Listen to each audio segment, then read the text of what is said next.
$1.250 millones son los que MicroStrategy tiene autorizados para vender en Bitcoin en el próximo tiempo si llega a necesitarlo. Y si lo hace o no lo hace, podría determinar completamente si hemos visto el suelo de Bitcoin y cripto aquí o si por el contrario vamos a caer aún más. Y lo primero que quiero que hagamos en este vídeo es analizar a nivel on-chain las métricas más importantes de la mano de Vadim que nos van a dar a entender cuán de cerca o de lejos estamos en este momento de hacer el mínimo de ciclo y desde ahí empezar a subir. Vadim, un placer como siempre, todo tuyo. Hola Nico, ¿cómo estás? Pues vamos a intentar hacer lo más difícil, que es saber cuándo será el suelo del mercado en general. Y para ello nos vamos a basar en diferentes datos, unos on-chain, otros no, pero tenemos coincidencias muy potentes que no podemos pasar por alto como si no existieran. Por ejemplo, vamos a contar lo primero, la cantidad de días antes del halving en los cuales se marcaban los mínimos en los ciclos anteriores. Nosotros nos vamos al halving de 2016, 2020, 2024, el 2028, el actual. Si nosotros nos vamos al primero de 2016, el suelo se marcó 542 días antes del halving de 2016. En el de 2020 fueron 514 días. Y fijaros que en el 2024 fueron exactamente 516 días. No podemos hacer como que no hay ninguna coincidencia. Estamos hablando de un margen mínimo en el cual se estaba marcando el suelo y podemos decir, no, pero es que ahora es diferente, pero también fue diferente 2016 con 2020 y también fue diferente 2020 con 2024. Entiendo que cada vez parece diferente, pero los datos los tenemos por aquí. ¿Cómo estamos actualmente? ¿A cuánto? Estamos a 654 días antes del halving. El punto principal, ¿cuál es? Que esto nos daría unas fechas entre septiembre-octubre del año 2026. En el cual se marcaría el suelo. ¿Significa que allí veríamos los precios mínimos? No tiene por qué, porque en otros ciclos tampoco fue así exactamente. Simplemente podía ser ya el precio actual, pero en ese punto es cuando ya se empieza a dar la vuelta, ¿vale? No es obligatorio que tengamos precios más bajos, que los podremos tener, por supuesto. Pero es que a esto le vamos a añadir más cosas. Vamos a añadirle el Value Days Destroyed, que es básicamente pues la cantidad de bitcoins que se han movido en un periodo. Pues si nosotros nos vamos a comparar 2021 y 2024, 676 días a 679 que estamos hoy, 3 días de diferencia. El suelo, según este dato, es ahora. Si nos vamos al Long Term Holder Market Cap, 40 días versus los 22, 26 en los ciclos anteriores. Nos dice que el suelo ya se ha formado. También nos da que ahora. Si nos vamos al precio balanceado, básicamente el Dead Cross famoso y demás, nosotros nos vamos a junio-septiembre. Mirad cómo se parece un montón también.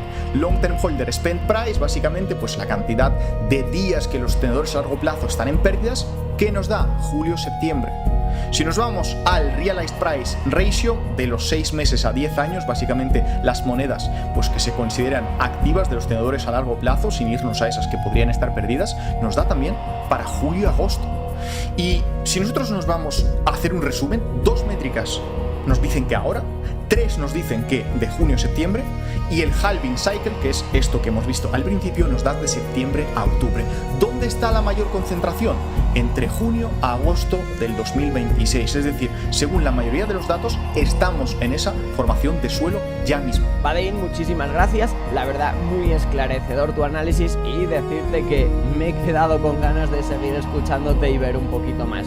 A todos vosotros, si hasta ahora os ha gustado, un muy buen like se agradece muchísimo. Dicho esto, aquí tenemos las compras que Michael Saylor está haciendo en este instante y hay algo que a mí me está inquietando bastante, pero para poder comprenderlo en su totalidad y que salgas de este vídeo realmente con una idea completa de lo que está ocurriendo, voy a empezar por dejarte este clip de Mike Novogratz donde está analizando la situación, porque había otros factores que incidían en el precio de Bitcoin y cripto de forma increíblemente negativa que ya no están. Mira, escúchalo. Creo que ahora mismo es un poco prematuro para sacar conclusiones. Tanto Bitcoin como el oro siguen en mercados bajistas, ambos cotizan bastante por debajo de sus máximos. Pongamos que Bitcoin está alrededor de los $60.000, aproximadamente un 50% debajo de su máximo, mientras que el oro está alrededor de un 45% debajo del suyo. Creo que en algún momento volverá a moverse de forma correlacionada. No pienso que estemos a las puertas de un ciclo de bajada de tipos de interés, pero hay algo interesante. Probablemente ya no veremos tantas subidas de tipos como esperábamos hace apenas un mes. La guerra ha terminado, el precio del petróleo está cayendo y eso aliviará bastante la presión. Veremos algunos datos de inflación elevados durante un tiempo, pero no creo que sean sostenibles. De hecho, hacia finales de año podría empezar a hablarse de recortes de tipos para principios del siguiente en lugar de nuevas subidas.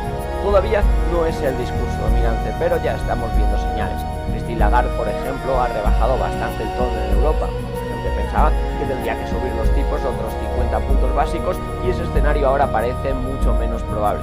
Así que de cara a otoño, la gran esperanza para Bitcoin sería que la política monetaria empezara a volverse más flexible. Hay otro factor importante, que China vuelva al mercado. Existe una correlación bastante llamativa entre Bitcoin y Alibaba. Ojalá hubiera analizado antes de invertir en Alibaba. Si comparas ambos gráficos, verás que se parecen bastante. Ahora mismo ni el consumidor chino ni el inversor chino están comprando criptomonedas, pero tampoco están comprando acciones chinas. Si vemos un giro alcista en Alibaba, podría ser una buena señal adelantada de que Bitcoin también está preparando esa tendencia. Hay un nivel absolutamente clave, la zona de los 60.000. Si Bitcoin consigue mantenerse por encima de ese nivel, todos respiraremos mucho más tranquilos. Pero si lo pierde, se abre la puerta a una caída hacia los $45.000. Los analistas de ciclos dirían que ese sería el siguiente objetivo. Creo que veremos los $45.000 antes que los 85.000. Sinceramente lo veo 50-50. Tengo muchas menos convicciones de lo habitual porque el escenario es especialmente complejo. Si la semana que viene seguimos hablando de Bitcoin que cotiza $55.000, probablemente significará que la caída todavía no ha terminado. Pero si estamos en torno a $62.000, probablemente habremos conseguido defender el soporte. Hay muchos factores cruzados, todo el tema relacionado con Michael Saylor es real, Strategy ha perdido parte de la confianza del mercado, sus instrumentos perpetuos están cotizando muy mal, pero hay algo que el mercado parece no entender. Michael Saylor puede simplemente quedarse quieto y no hacer absolutamente nada. No necesita vender Bitcoin en el corto plazo, tampoco necesita vender acciones de Strategy. Tiene suficiente efectivo para seguir pagando dividendos durante bastante tiempo y esperar pacientemente. Lo que ocurre es que el mercado quiere ponerlo a prueba y desafiar su estrategia. Así que ahora tienes claro de que de entre todos los factores más dominantes que hemos venido hablando y viendo en este canal en el último año, ahora mismo el que queda, el más importante y al que el mercado está poniendo a prueba, que me encantaría saber quién o quiénes son, estamos hablando de qué es lo que pueda hacer Strategy, sobre todo con la necesidad o no de vender su Bitcoin, porque solo el hecho de que hubiera tenido que vender 32 ha desatado una locura completamente en el mercado. Y fijaros lo que anunciaron en el día de ayer, 29 de junio. La reserva que tiene Strategy asciende a $2.550 millones a 28 de junio. Nuestra reserva en dólares solo podrá utilizarse para respaldar el pago de dividendos sobre las acciones preferentes de Strategy y los intereses de deuda pendiente. Cualquier otro uso requerirá la autorización del Consejo. Bien, la reserva de dólares representa aproximadamente, y esto es muy importante tenerlo en cuenta, 17,4 meses de cobertura, por lo tanto tienen aproximadamente un año y medio de margen en el que si Bitcoin subiera de valor respecto a los precios actuales en ese año y medio de margen, realmente saldrían del problema y es una fecha que me parece muy interesante conocer. Mantener una reserva mínima en dólares equivale al menos a 12 meses. 12 meses quieren siempre estar teniendo en reserva de dólares, por lo tanto, dinero que puedan utilizar para pagar esos dividendos, estamos hablando de que serían 5 meses aproximadamente, por lo que necesitan más capital. La estrategia también pretende mantener la cobertura de liquidez total para los dividendos de acciones preferentes y los gastos por intereses de deuda mediante una combinación de la reserva de dólares y la capacidad de monetización de Bitcoin autorizada por el Consejo.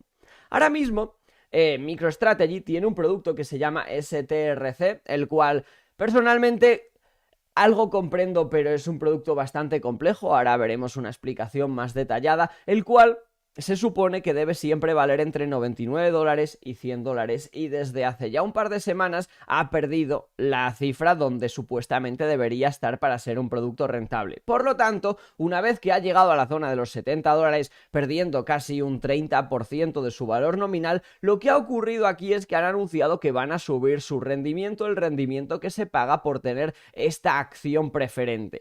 Y si sube el rendimiento, pues más inversores están interesados en comprarlo. Por lo tanto, en el día de ayer pudimos ver una subida de aproximadamente el 12%. Pero es una subida, entre comillas, artificial, porque sube porque están anunciando que van a pagar más dinero. ¿Y de dónde sale el dinero que van a utilizar para pagar? Programa de monetización de Bitcoin. Strategy anunció que su consejo de administración ha autorizado un programa de monetización de Bitcoin en virtud a la cual la compañía podrá vender Bitcoin de vez en cuando con 3 propósitos principales: para generar hasta 1.250 millones de dólares para financiar sus reservas. Estamos hablando de que vender 1.250 millones de dólares al precio actual de Bitcoin sería vender 20.000 Bitcoins, casi 21.000. Sí, el mercado se tomó como se tomó que Strategy vendiera 32 Bitcoins, imaginaros si lo hace con 20.000. ¿Tiene que hacerlo? No. ¿Está obligado a hacerlo? No. ¿Esto significa que vaya a hacerlo? No. Pero lo que significa es que el consejo ya ha aprobado que si lo necesitan, lo harán para financiar totalmente su modelo de negocio. Dicho esto, como puedes ver, toda esta información es sacada directamente de la propia web de Strategy. Ahora bien, Tom Lee tiene su forma particular de ver toda esta situación, la cual creo que, con lo que ahora mismo ya sabes, deberías conocer. Todo tuyo. Esto nos lleva directamente a Michael Saylor. Una vez más estamos hablando de un colega y de alguien con quien tengo una buena relación. Tengo la sensación de que él se ha convertido en el principal protagonista de la narrativa de Bitcoin y parece que ahora está en el punto de mira de los vendedores en corto. Van a intentar romper la estructura de capital de Strategy, van a intentar presionarlo para ver si consiguen obligarlo a desprenderse de los casi 1 millón de Bitcoins que posee, más de 900.000. ¿Cuál es tu opinión sobre esta situación? ¿Hay alguna forma de quitarle ese objetivo de encima, Tom, o simplemente no es posible? Lo primero y lo más importante es que el futuro de MicroStrategy ya está completamente ligado al de Bitcoin. Yo sigo convencido de que el precio de Bitcoin se va a recuperar porque continúa siendo una de las formas más puras y seguras de almacenar y transferir valor. Es una blockchain que nunca ha sido vulnerada y además cuenta con una comunidad cuyo objetivo es mantenerla inalterable y protegerla a toda costa. Así que mientras Bitcoin recupere su precio, creo que Strategy también protagonizará una fuerte recuperación, al igual que todo el conjunto de acciones preferentes, bonos convertibles y deuda que forman su estructura financiera, pero como sabemos los mercados son como una guerra. Imagina una formación de bombarderos B-17 sobrevolando Alemania. Si uno de los aviones empieza a quedarse rezagado, es precisamente ese al que los cazas enemigos van a atacar primero para derribarlo. Creo que eso es exactamente lo que le está ocurriendo a Strategy. Los inversores ven que su estructura de capital cotiza en los mercados públicos y por lo tanto es un objetivo al que pueden atacar. No pueden atacar la blockchain de Bitcoin ni explotar una vulnerabilidad en ella, así que lo que ponen a prueba es la estructura financiera de la empresa. Ese es el desafío al que Michael Saylor se enfrenta en estos momentos, y en mi opinión, su mejor defensa pasa por seguir captando capital y aumentando la cantidad de efectivo en balance, porque cuanto mayor sea su reserva de caja, mayor será el colchón financiero que protegerá a toda su estructura de capital. Pero estamos hablando de captar liquidez sin vender Bitcoin, ¿verdad? Porque creo que vender Bitcoin genera todavía más miedo en el mercado. Al fin y al cabo, Michael Saylor se ha convertido casi en el banco central de Bitcoin y cuando él vende, el mercado se asusta, se genera una sensación de pánico e incertidumbre. Exacto. Si yo fuera Michael Saylor, probablemente pensaría que la mejor estrategia sería que MicroStrategy captara efectivo mediante emisión y venta de acciones ordinarias, pero claro, yo no soy Michael Saylor. Lo que veo cuando analizo su estructura de capital es que añadir un mayor colchón de liquidez o incrementar el capital propio de la empresa es precisamente lo que fortalece y protege toda esa estructura financiera. Por eso creo que cualquier medida que aumente el valor del colchón del capital o la cantidad de efectivo disponible en el balance es, con diferencia, la opción más lógica y que más sentido tiene. Y antes de seguir muy rápidamente quiero hacer referencia a Pionex, un exchange que estamos utilizando desde una parte del canal donde estoy combinándolo con la inteligencia artificial desde hace ya un par de meses para hacer operaciones de trading, las cuales hasta la actualidad están yendo sorprendentemente bien. Dicho esto, si tú quieres registrarte en Pionex y probarlo, tienes todos los enlaces en la descripción del vídeo, pero es que voy a traer una sorpresa a todos los que estéis registrados en Pionex desde mi enlace y estéis utilizando el exchange muy fuerte. Y es que, punto número 1, sabéis que en mi grupo de Telegram estoy trabajando con una herramienta que he diseñado durante muchísimo tiempo con Cloud Code. Bien, si queréis acceder, simplemente desde la descripción del vídeo accedéis a mi canal de Telegram público y desde aquí en un mensaje que tendréis al principio principio, le dais a registraros en Pionex, luego iniciáis un bot, ponéis vuestro UID y directamente llegaréis a la parte de la plataforma, al canal privado donde estoy pasando todas las operaciones. Dicho esto, voy a estar regalando un formato de lo que he diseñado con Cloud Code a todos los que estén registrados con Pionex, que lo voy a estar pasando los siguientes días para que vosotros lo podáis directamente, ese archivo, pegárselo directamente a vuestro cloud y que podáis trabajar como si tuvierais mi propia herramienta en vuestro propio ordenador. Dicho esto, ahora lo que quiero que escuches son las siguientes palabras de Peter Schiff, el cual está hablando directamente sobre lo que está ocurriendo en el mercado, con lo que venimos hablando en este vídeo, en este momento, con Michael Saylor. Todo tuyo. El mercado ha reaccionado positivamente. Estamos viendo una reacción inmediata para respaldar las acciones preferentes. De hecho, el dividendo acaba de subir al 12%. Pero lo realmente importante para Bitcoin es que básicamente Saylor se ha rendido. Strategy ha pasado de ser el mayor comprador de Bitcoin a convertirse en un vendedor. Él puede intentar decir que en términos netos siguen siendo compradores, pero no es así. Ahora van a ser vendedores netos para recomprar sus propias acciones. No veo cómo el mercado va a absorber este cambio. Mucha gente compraba sabiendo que Strategy iba a seguir comprando Bitcoin. Era su tranquilidad, su comprador de respaldo. Ahora que el mercado empieza a anticipar que Strategy será un vendedor, el efecto será el contrario. Si Strategy va a vender, más vale que yo salga antes. Entra en la cuenta de Saylor en Twitter y lee los comentarios. De verdad, el nivel de odio que está recibiendo ahora, nunca había visto algo así en su perfil. En este momento, Saylor se ha convertido en un villano mucho más grande que yo, técnicamente.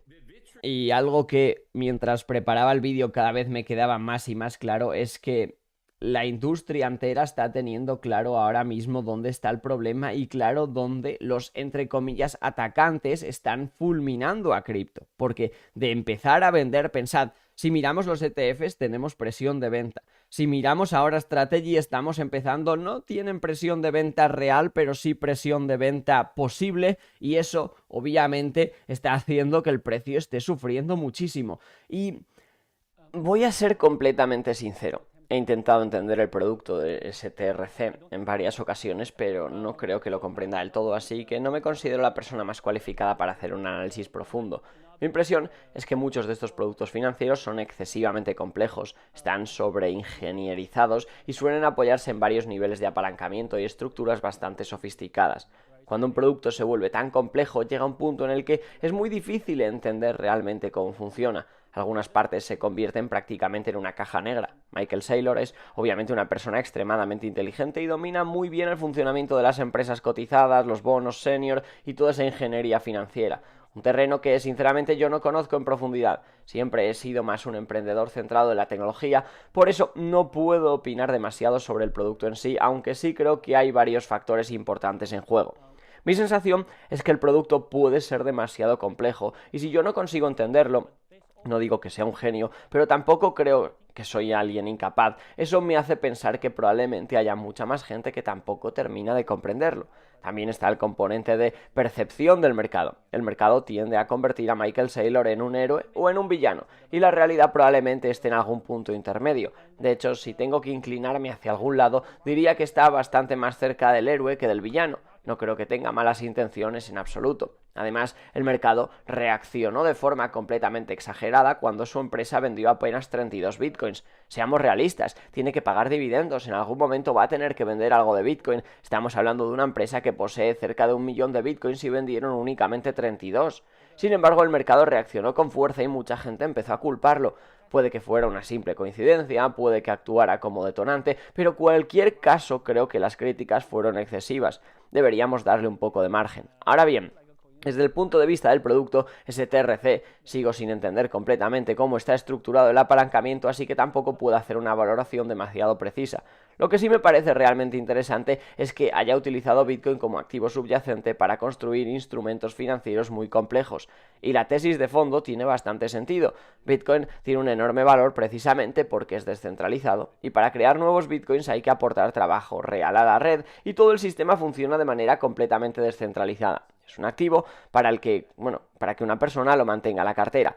también puede ser un gran activo para una empresa, y además puedes construir productos de crédito digitales sobre esa base. Lo que me interesa conocer es tu opinión de la tesis. Mi interpretación de Michael Saylor parte de una premisa muy clara: Bitcoin seguirá aumentando el valor con el paso del tiempo, y en eso estoy de acuerdo. El problema es que Bitcoin sigue siendo un activo extremadamente volátil. Utilizar un activo tan volátil como garantía para construir productos apalancados genera una situación muy particular. Cuando Bitcoin sube todo funciona extraordinariamente bien, pero cuando cae el efecto también se amplifica. Ahora mismo Bitcoin acumula una corrección cercana al 50% y, siendo sinceros, eso ni siquiera es especialmente grave comparado a lo que hemos visto en 2017 y 2018. Vimos caídas del 80%. Hubo épocas en las que Bitcoin podía desplomarse un 50% en un solo día.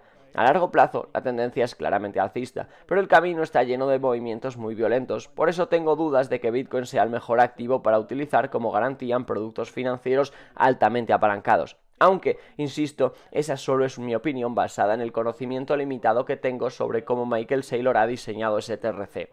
De hecho, una vez intentó explicármelo personalmente, coincidimos en un evento, yo hablaba en un panel antes que él y teníamos unos 15 minutos entre una ponencia y otra, y él puso muchísimo entusiasmo en intentar explicármelo, pero en apenas 15 minutos me fue imposible captar todos los detalles. Asentía con la cabeza mientras hablaba, pero la realidad es que estos productos financieros tienen una cantidad enorme de matices e ingeniería detrás.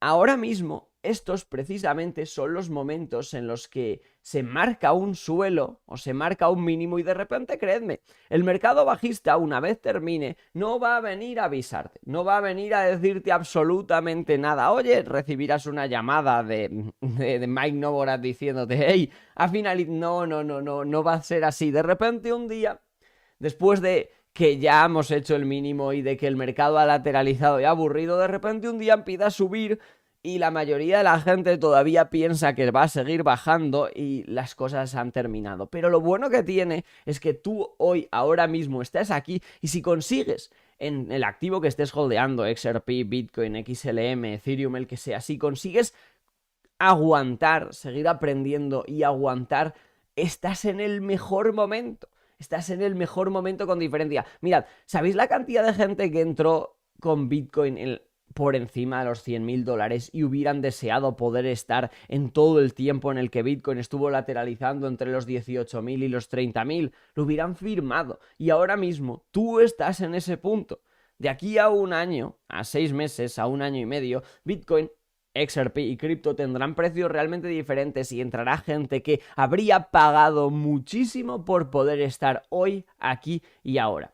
Dicho esto, espero que este vídeo te haya gustado, te haya aportado valor, hayas entendido perfectamente la situación de lo que está pasando con Strategy y con STRC para estar muy pendiente de lo que Michael Saylor pueda anunciar en el siguiente tiempo. Y si te ha gustado el vídeo, te ha aportado valor y te ha entretenido, un buen like se agradece, y como siempre nos vemos mañana en el siguiente vídeo. Adiós.